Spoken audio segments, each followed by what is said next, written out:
The Golden State Warriors defeat the Sacramento Kings in Game 7 on the road. This will be remembered as the Stephen Curry game. He scores 50 points, the first player in NBA history to ever score 50 points in a Game 7 playoff game.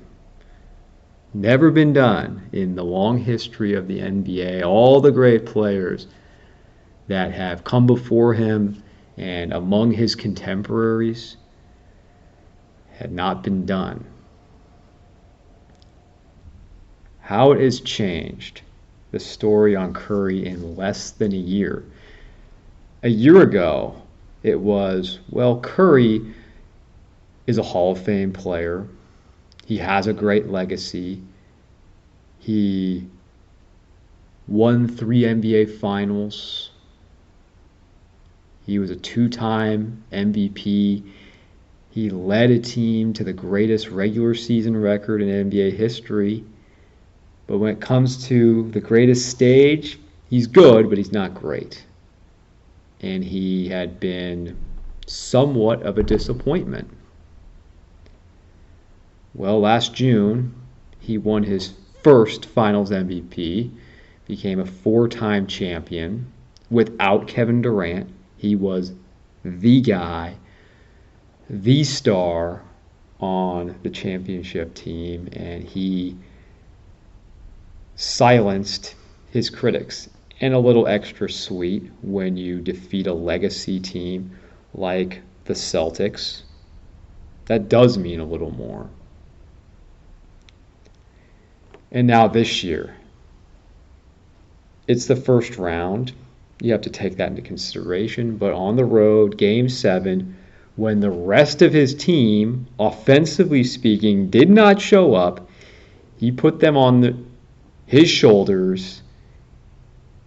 And when we said, well, someone else needs to step up, such as a Jordan Poole, and give them points off the bench, or Klay Thompson needs to have a big game. Well, the player who said, well, I'm going to give you 20 more points was Curry. It wasn't a 30-point game, it wasn't a 40-point game. This was a 50-point performance by, well, what I already said, coming into the playoffs and looking back at last year in the championship review, he's a top 10 player of all time. Yes, Curry is a top 10 player of all time. He surpassed greats such as Tim Duncan and Larry Bird, Shaquille O'Neal, and Kobe Bryant. He is up at the top. I'm close to a top 5 player now, considering what he's done. At age 35, he's gotten better. His skills are not declining. He is better. This is the best version of the player we've ever seen. And when have you ever been able to say that in NBA history? LeBron James. Debatable.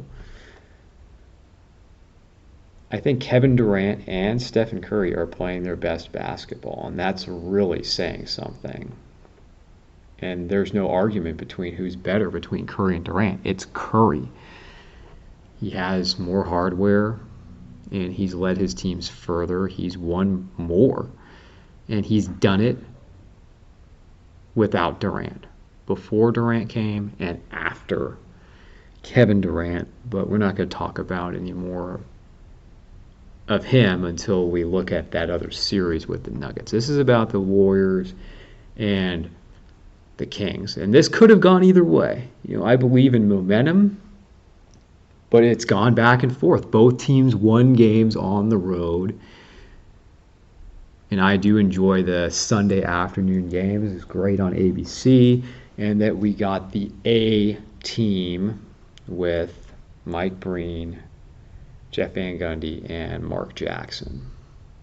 Let me criticize one thing, though, about the broadcast. You know what always astonishes me is the limited sound library that ESPN and ABC has. They replay the same old tracks going to commercials all the time. Does anyone else notice that? They print money. They are owned by Disney. Can you get a little bit deeper of a library? Okay, let's get to the game. The Warriors kept it close, and they were down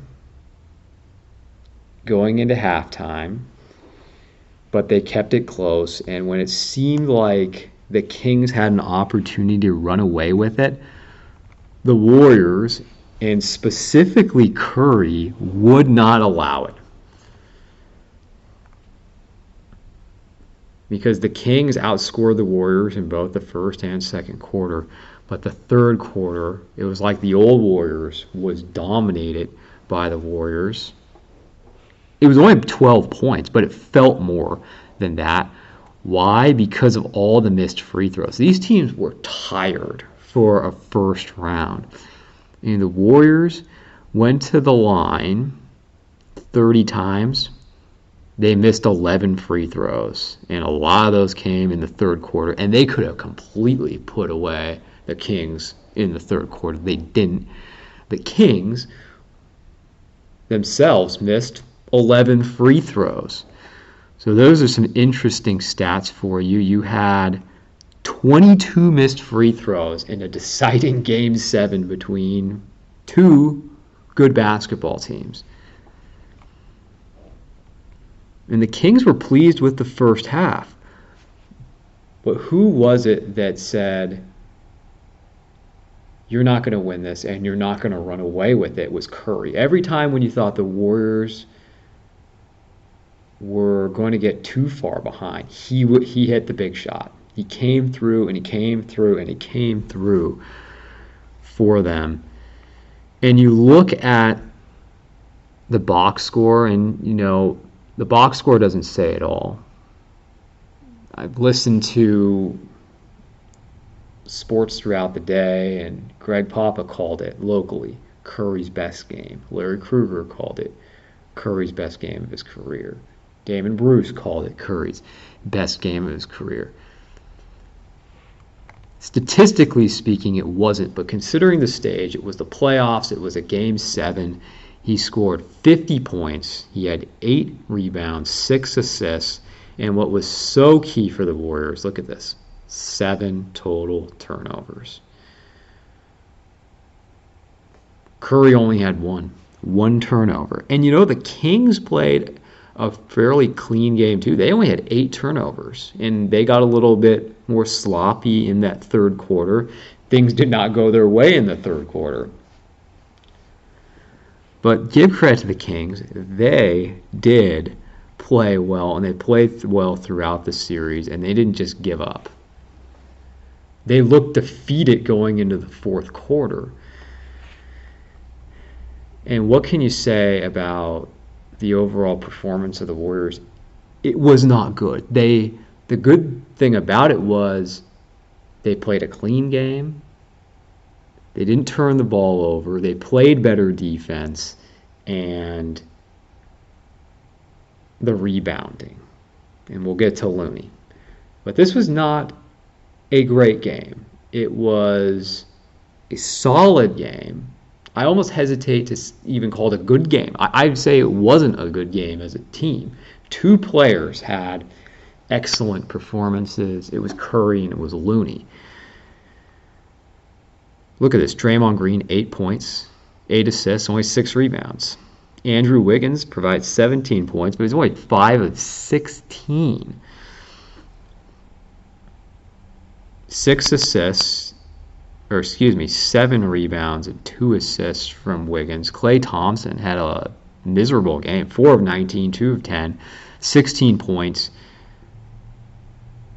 He had 5 rebounds. He had 1 assist.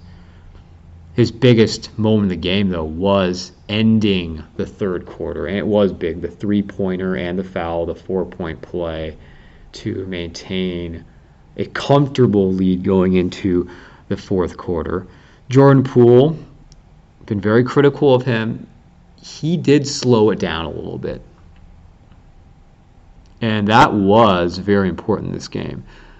What bothers me sometimes about the Warriors is they let other teams dictate the game.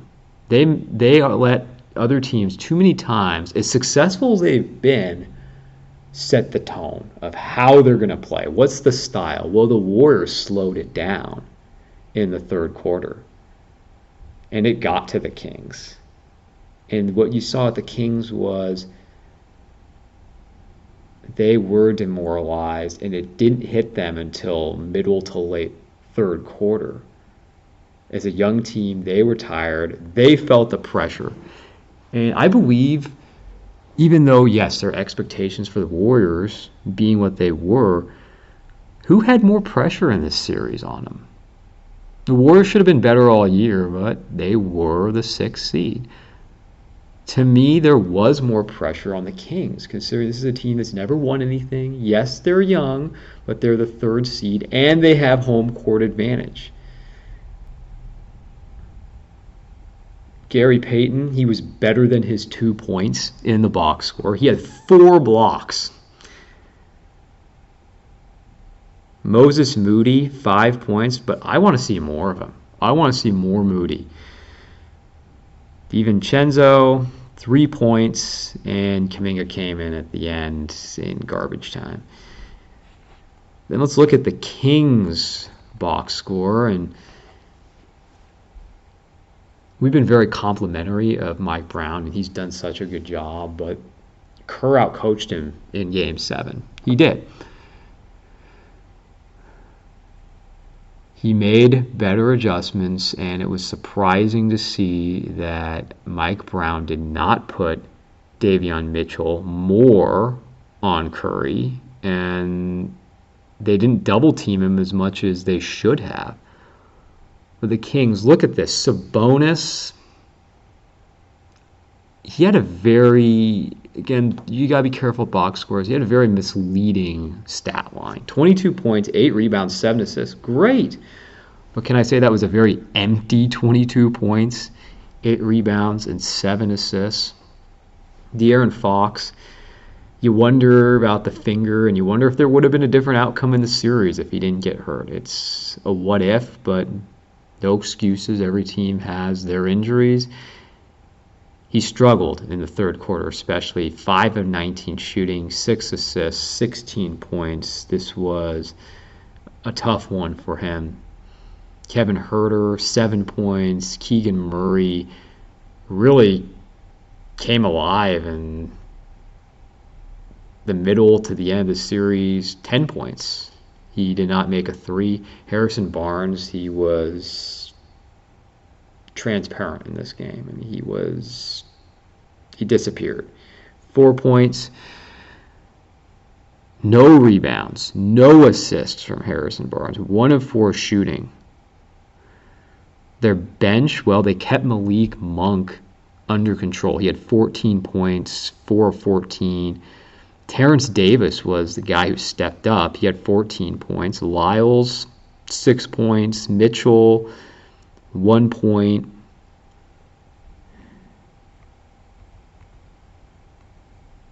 This was the Warriors' day, and the Kings are going to have to wait for the future. It's still the Warriors' time to be among the very best.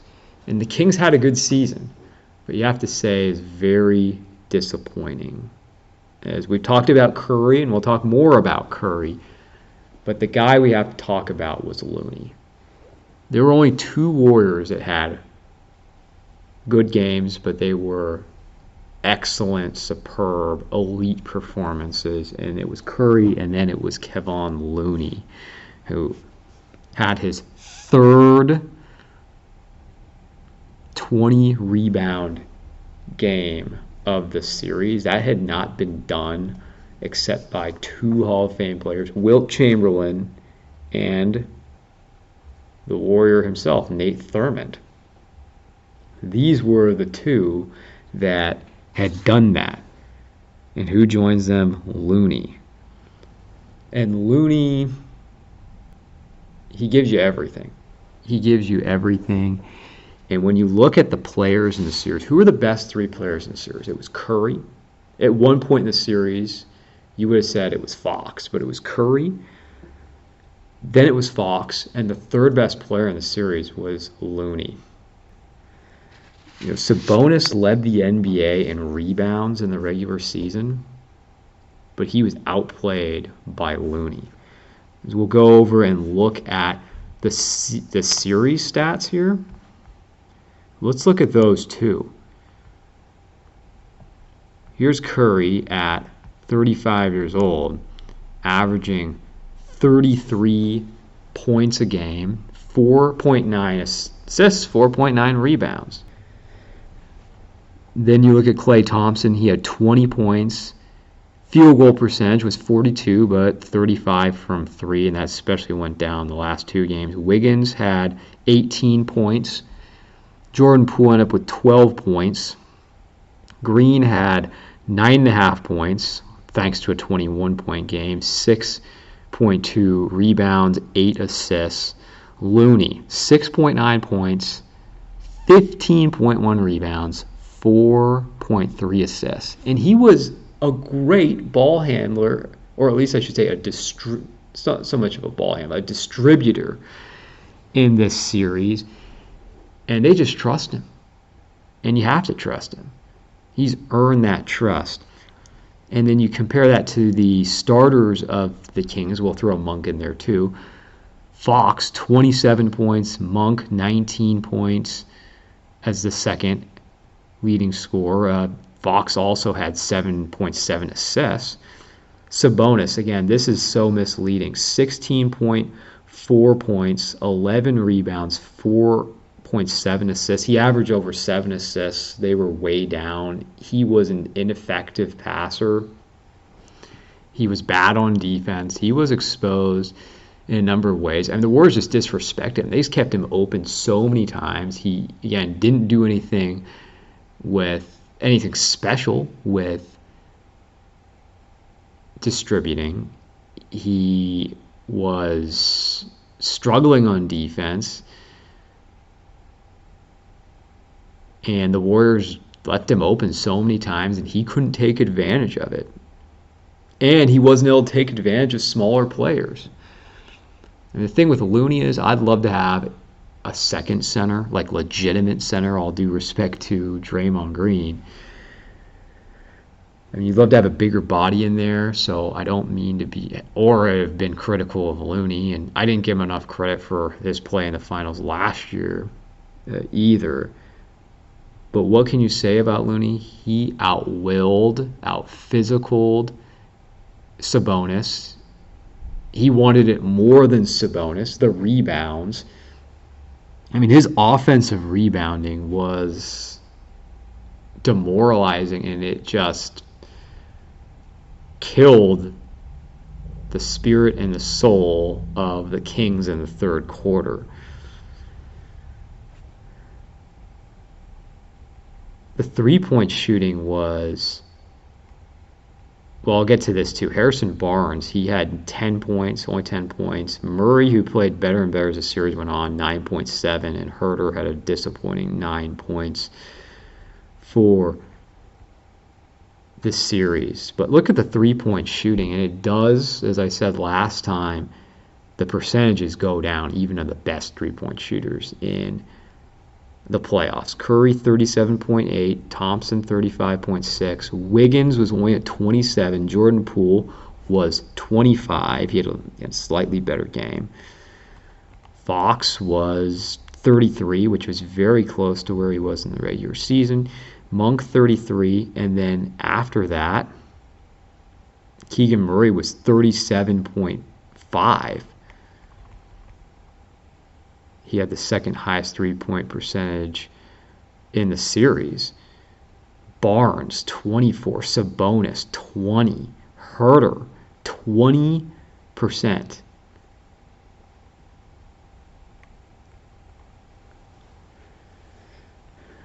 Here's another very interesting statistic about this, and we have to give it up to Steve Kerr. How about this? 19-0 versus Western Conference Finals opponents as coach of the Warriors. Has he had incredible teams? Absolutely. But how about that for a record? He's never lost to this point in the Western Conference playoffs. And this is the 7th time the Warriors have been in the playoffs with him as head coach. Another good thing about this game was the officiating was very fair. It was very balanced. No one can complain about the officiating on either side. In fact, both teams shot the same amount of free throws in a Game 7. You gotta love that. And the Kings' history with the Lakers, and you know how absurd that was. In a Game 7, you could not really find much to complain about with the officials. The Warriors came in and they shot 30 free throws. And the Kings had 27, actually. So you have that, but the number that was the same, actually, was 23 fouls committed on both teams. That was what was exactly the same. That's as fair as it gets. 23 fouls committed by both teams. And the Warriors, they did it, even though you'd say Curry and Looney did it. Not their finest series, but they move on and they defeat the Kings. And the Kings have disappointment after this. They feel like they should have won. And we don't know, again, how much of Fox's finger was a factor. I mean, after we found out about the finger, he had some great games. You wouldn't even hardly have been able to tell there was anything wrong with him. This one he struggled. And the experience of the Warriors helped him. It did. The experienced coach, the experienced star, and the experience of the roster. And people would say you shouldn't bring this up, but it is a real debate now, and I brought it up after Curry's performance in the finals last year. It is a real debate now between who is the greatest point guard of all time. When you talk about NBA and legacies, and it's very hard to compare Magic Johnson to Stephen Curry, but if you're just going to take one point guard, which one would you take? Because Magic Johnson was ball handler. He was the distributor, the decision maker for the Lakers. He didn't have to be the primary scorer. Curry, outside of when Kevin Durant was here, has been the point guard and the number one scorer. He really does play and can play both guard positions. And he's been called the greatest shooter of all time, and he is the greatest shooter of all time. It's not even close. He is one of the greatest ball handlers in NBA history, and everything that he doesn't get enough credit for that, his handles.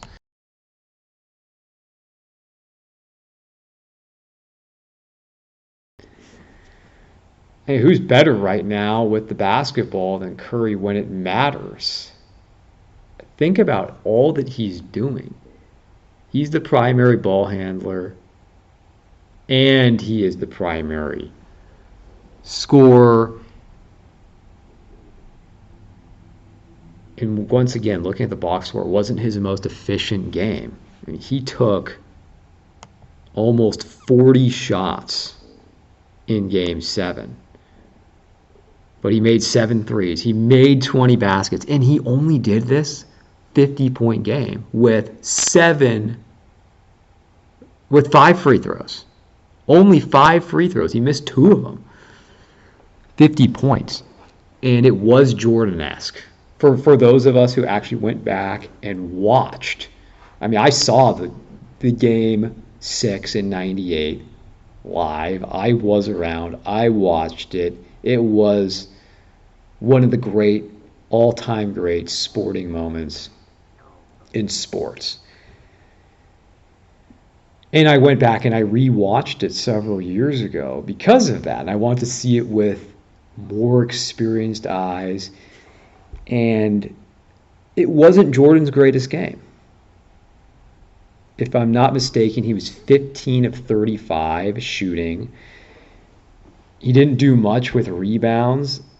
I want to say he only had 1 rebound and 1 assist in that great game of his. He scored 45 points. But even though he was, at that time, the end of his career, his second retirement was right after that game, and he should have stayed retired, and that's my opinion. He should have never come out of retirement. I mean, that was the perfect ending to a career, 2 three-peats. That was not the Jordan of 91, 92, or 93. But was he still the best player in the NBA? Yes, he was still the best player in the NBA. And it was not his best game, but he willed his team to win. He did whatever he needed to do, but he did it with a lot of free throws. In fairness, too, a lot less three-pointers. So you have to weigh that. But if you remember that game, Scottie Pippen got hurt early in that game. He hurt his back. He stayed in the game because Pippen was such a well-rounded player. He could score. He could pass. He could rebound. And, of course, was one of the most underrated defensive players of all time. But when it came to scoring, he was the secondary scorer on the Bulls. He could hardly contribute anything on offense. So that's why Jordan, you can call him a selfish player. He was a selfish player. It was all about him. But he took it even more on himself to be the offense than he would even normally do. And he wanted to finish that series off in that game. And that's why it reminded me so much. And I agree with Steve Kerr. If anyone had a right to say that Curry in many ways is the modern Jordan, he has a right to say that. He played with Jordan. He's coached Curry. And I think if you're just taking this individual performance for what it is, yeah, Curry had a better game than Jordan. But why do we say Jordan's game is actually better? I mean, if you're just saying, well, just put them up against each other, say they're playoff games, and put the numbers against each other, Curry's game was better. But why was Jordan's game better? It was the finals. It was on the road in the finals. It wasn't the Game 7, but it was the finals. And Pippen really couldn't do anything. And he was going up against 2 Hall of Famers in Malone and Stockton. He had the steal. I mean, the sequence of the final 3 plays that Jordan made was he gets the 2, and then he steals the ball from Malone, and then he drove in, gets 2 points, and he steals the ball from Malone, and then the jumper to end it. I mean, it's the perfect fairy tale ending to any championship. That's why it is what it is. That's why, even though it was Jordan's greatest individual performance, it's the game we all remember him for. Same thing with Curry. And people would say it was his greatest game, even though statistically it wasn't. It's all within the context. You have to look at the circumstances. And that's why people are saying that about Curry. This was not his finest game, but he carried the team like he never did before when so much was going wrong. Now the Warriors are off to face the Lakers. The good news is they are at home, and home court matters. It does matter, even though in this series the Kings had the home court and they ended up losing the series. It still matters. If the Warriors had home court advantage, I think it certainly would have ended in 6. But they have home court now against the Lakers. A short time to celebrate. And they're going up against a good team. This is not the Lakers team from earlier in this this Lakers team dismantled the Grizzlies. The Grizzlies were not in the best of situations considering what happened to Morant. I don't think they were really gelling as a team. It was the best time for the Lakers to face the Grizzlies.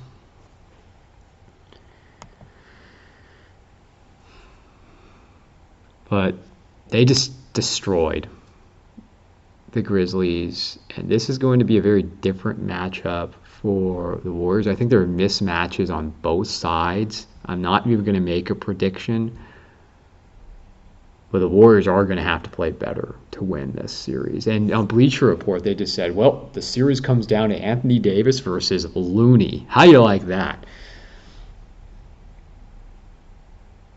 Curry and LeBron against each other again. The thing that's concerning is the depth of the Lakers when you have these role players who have played so much better. And they've played better at home and road. It hasn't just been a matter. Look at how those guys played in Memphis. They played well. Curry, Looney are going to have to be good, and I don't expect them to be as good as they were. Klay Thompson is going to have to be better, and Jordan Poole is going to have to be at least a little better. Those guys are going to have to step up, because here's the thing about this. Curry had to exert so much in this first round just to get to the second round. That is what's difficult about where they are now. You had to go to the full 7 games, and he had to put an all-time performance out just to get you into the second round. You only have 1 day off. You're coming back home. That's tough. And the Lakers are more rested. Curry presents mismatches for the Lakers, while LeBron James is always going to be a mismatch for everybody. The good news for the Warriors is they're going to put Wiggins. They're going to put Draymond. And I'd like to see some Kuminga on LeBron James. And as good as Looney has been, advantage Lakers with Anthony Davis. Anthony Davis is a Hall of Fame player. As long as he's healthy, he is a great, great player. And he had a very good season, and he thoroughly outplayed Jackson with the Grizzlies. But could the NBA be any happier with the result of Warriors and Lakers? No. This is as good as it's going to get for a playoff series, a Western Conference series. The ratings are going to be insane. The other series here in the semifinals, I was surprised by the outcome of the first game. Don't overreact after the first game. The first game of the Suns going to the Nuggets. The Nuggets handled the Suns. And I like the Suns starters better than I like the starters for the Nuggets outside of Jokic. But what the Nuggets have, though, is depth. And they do have a good starting lineup. If things click for the Nuggets,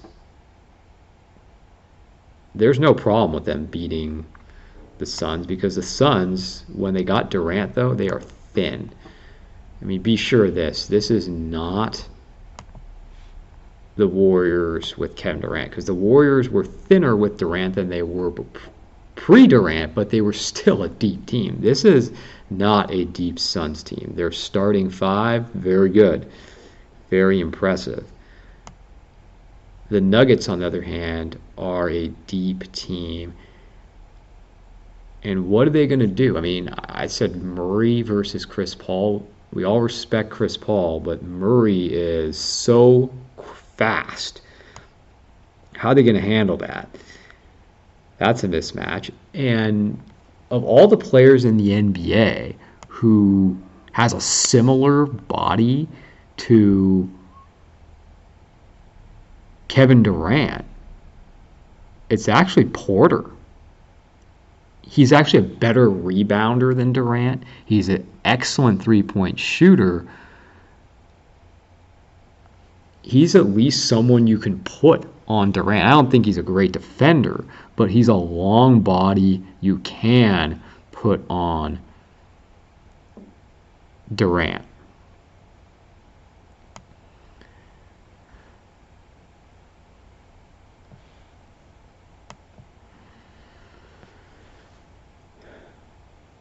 And then Jokic is Jokic. I mean, what do you do with Jokic? I mean, have fun, Ayton. But both Durant and Booker are going to have big, big series because the depth just isn't there for the Suns. Over in the East, you have the Celtics and 76ers playing now while I'm recording this.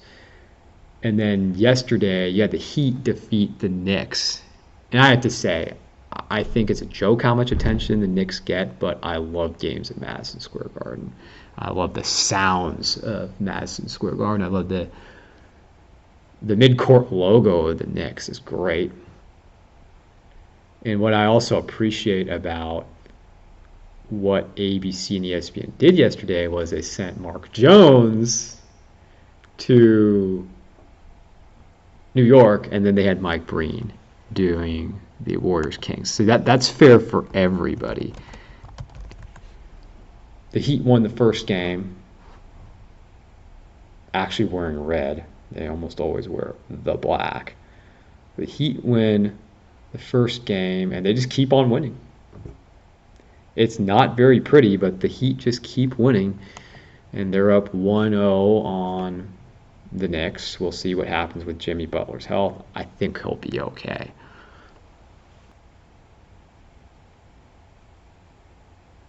And one more comment on Mark Jones.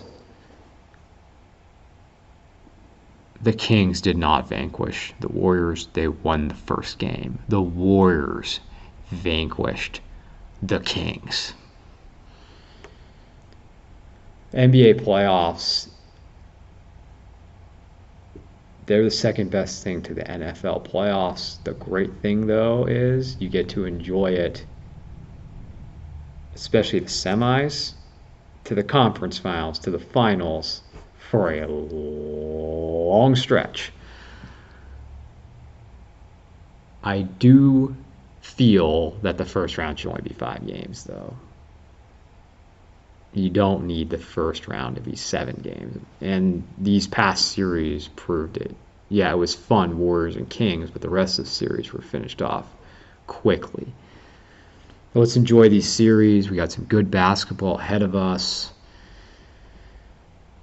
Get on to some NFL and MLB another day, but this is all NBA.